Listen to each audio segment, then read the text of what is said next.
उत्तराखंड की कागजी ग्रीष्मकालीन राजधानी में विधानसभा सत्र हो, बेशक 2.5 दिन का ही हो और कोई राजनीतिक धमाका न हो तो ऐसा हो ही नहीं सकता।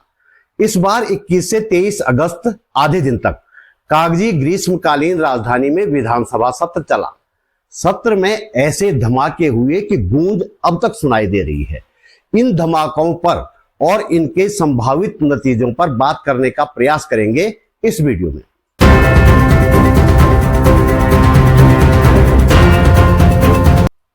नमस्कार, बात बोलेगी चैनल पर आपका स्वागत। मेरा नाम है त्रिलोचन भट्ट और मैं करता हूं जन सरोकारों की बात। दोस्तों, जन सरोकारों की बात करने के लिए मुझे कहीं से कोई पैसा नहीं मिलता। मेरी आमदनी का कोई जरिया नहीं है। आप यदि मेरा वीडियो अंत तक नहीं देखते, दूसरे लोगों तक नहीं पहुंचाते तो मेरी मेहनत बेकार चली जाती है। उम्मीद है आप सहयोग करेंगे। गैरसैंण सत्र में पक्ष और विपक्ष ने एकजुटता का परिचय देते हुए अपने वेतन भत्ते बढ़वा दिए, लेकिन सदन के बाहर इस पर धमाका हो गया। इस धमाके पर थोड़ी देर में बात करेंगे। पहले सबसे बड़ा धमाका जो निर्दलीय विधायक उमेश कुमार ने किया। सदन में उन्होंने उत्तराखंड आंदोलन की बात कही। हालांकि आंदोलन में वे कहां थे, ये सवाल नहीं पूछा जाना चाहिए। उन्होंने कहा कि उत्तराखंड में बाहरी राज्यों के लोग दखल दे रहे हैं। खुद उमेश कुमार उत्तराखंड के किस गांव में पैदा हुए थे, ये सवाल नहीं पूछा जाना चाहिए। सबसे बड़ी बात उमेश कुमार ने यह कही कि उत्तराखंड सरकार को गिराने के लिए 500 करोड़ रुपए में सौदा किया गया था। यह सौदा गुप्ता बंधुओं ने किया था, वही औली वाले। सूचना विभाग के फेसबुक लाइव में उमेश कुमार का सरकार गिराने वाले बयान का कुछ हिस्सा लगता है काट दिया गया है। इस बयान का जो हिस्सा उपलब्ध है उसे आप भी सुनिए। इस कंपनी के साथ करार किया 500 करोड़ खर्च करने पड़े, हम सरकार गिरा कर लेंगे। मैं एक बात कहना चाहता हूं, हमारे मतभेद हो सकते हैं सरकार के साथ, लेकिन मनभेद नहीं है। अगर उत्तराखंड राज्य की तरफ कोई आंख उठाकर देखेगा तो हम मिट्टी में मिला देंगे। मैं चाहता हूं कि सदन की कार्रवाई रोककर इसके ऊपर चर्चा हो और इनके खिलाफ ईडी और सीबीआई की जांच कराई जाए। इससे पहले कि निर्दलीय विधायक द्वारा सदन में दी गई इस सूचना के बारे में हमारे जैसे लोग सवाल पूछते कि उन्हें कहां से ये जानकारी मिली, उनसे इस बात का प्रमाण मांगा जाता और पूछा जाता कि भाई सरकार की एजेंसियों को तो कानो कान खबर नहीं और आपको कैसे और कहां से जानकारी मिल गई। लेकिन इससे पहले ही मुख्यमंत्री धामी ने कह दिया कि इस मामले की जांच करवाई जाएगी। यानी कि मुख्यमंत्री ने एक तरह से स्वीकार कर लिया कि उनकी तमाम एजेंसियां और तमाम इंटेलिजेंस नाकाम है और उमेश कुमार का इंटेलिजेंस सबसे तेज है। वे जो बात बोल रहे हैं वही सच है। इसका अर्थ ये भी हो सकता है कि उमेश कुमार ने जो कुछ कहा उसमें कहीं ना कहीं कोई ना कोई सच्चाई तो जरूर है। और उमेश कुमार को इस बारे में जानकारी शायद इसलिए है कि वे इसी विधा से, यानी कि सरकार गिराने की विधा से निकलकर विधायक बने हैं। हरीश रावत की सरकार गिराकर राज्य में पहली बार राष्ट्रपति शासन लगवाने में इन्हीं उमेश कुमार जी ने प्रमुख भूमिका निभाई थी, आपको पता है। पत्रकार से विधायक बने उमेश कुमार को उत्तराखंड के पत्रकारों और राजनेताओं के बीच स्टिंगबाज के नाम से जाना जाता है। उमेश कुमार खानपुर क्षेत्र से विधायक हैं। वे अपना एक टीवी चैनल चलाने के लिए उत्तराखंड आए थे। यहां उन्होंने काफी उन्नति की। अपना विधानसभा चुनाव उन्होंने हेलीकॉप्टर से लड़ा। कई लोगों को वे आर्थिक मदद भी करते हैं। उनकी एक ब्रिगेड भी थी, अब है या नहीं पता नहीं है, क्योंकि उमेश कुमार के विधायक बनने के बाद इस ब्रिगेड ने किसी पर गालियों का हमला नहीं किया है, जहां तक मेरी जानकारी है। मैं खुद भी इस ब्रिगेड के हमले का शिकार हुआ हूं। बिना लालच के तो ये ब्रिगेड काम नहीं करती होगी, ऐसा मेरा मानना है। उमेश कुमार के उत्तराखंड के ज्यादातर मुख्यमंत्रियों के साथ मधुर या फिर कटु संबंध रहे हैं।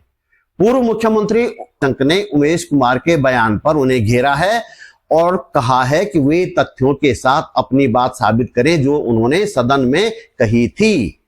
उमेश कुमार के इस धमाके पूर्व मुख्यमंत्री की चुनौती और मुख्यमंत्री के जांच करवाने के बयान के बाद यह तो साफ हो ही गया कि बीजेपी के विधायक पुष्कर सिंह धामी को हटाने की फिराक में हैं, क्योंकि सरकार गिराने का षड्यंत्र करने की बात सच है तो ऐसा करना बीजेपी के विधायकों के सहयोग के बिना संभव है ही नहीं।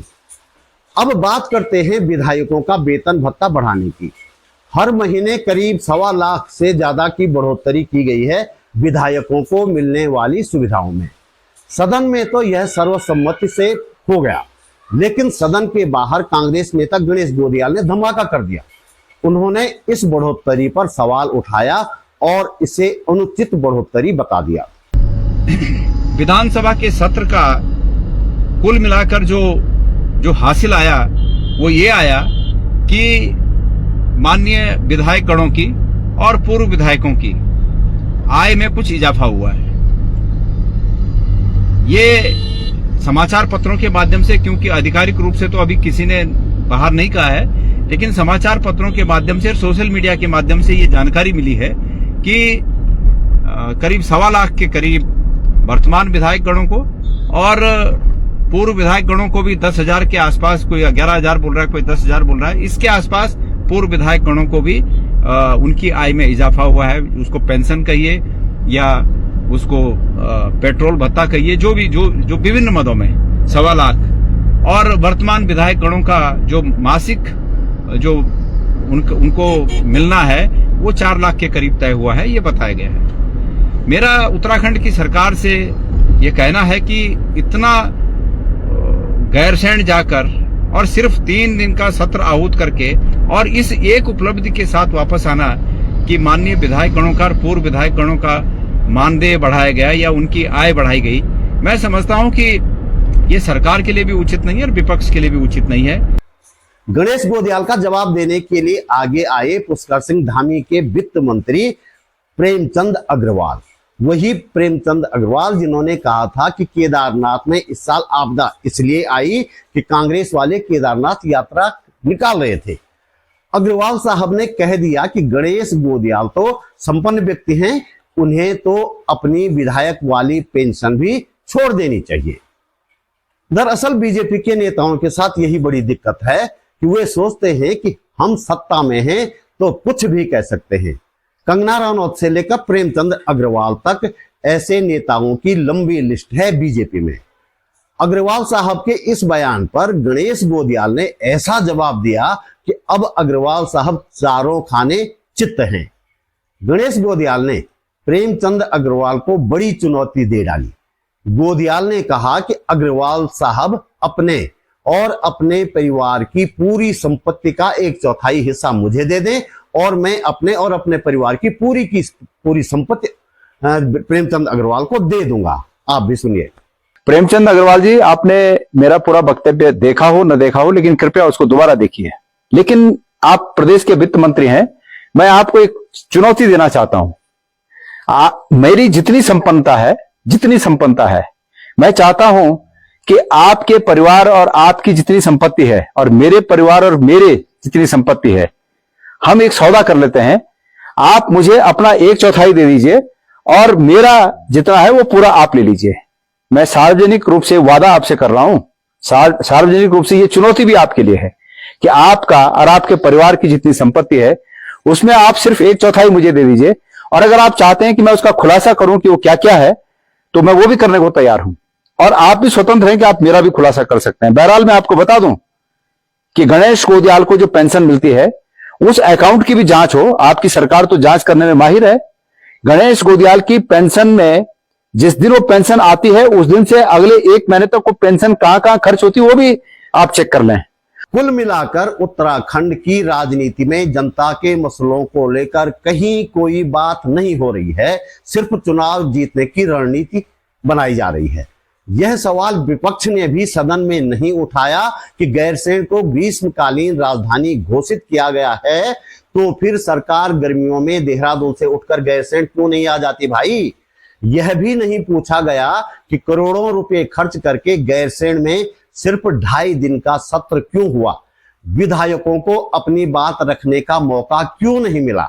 ये सब सवाल या तो पूछे नहीं जा रहे हैं या पूछे जा रहे हैं तो गायब कर दिए जा रहे हैं, क्योंकि ऐसे सवाल सत्ता के लिए असहज स्थिति पैदा कर सकते हैं। तो दोस्तों, इस वीडियो में इतना ही। सवाल पूछने का हक आपको भी है।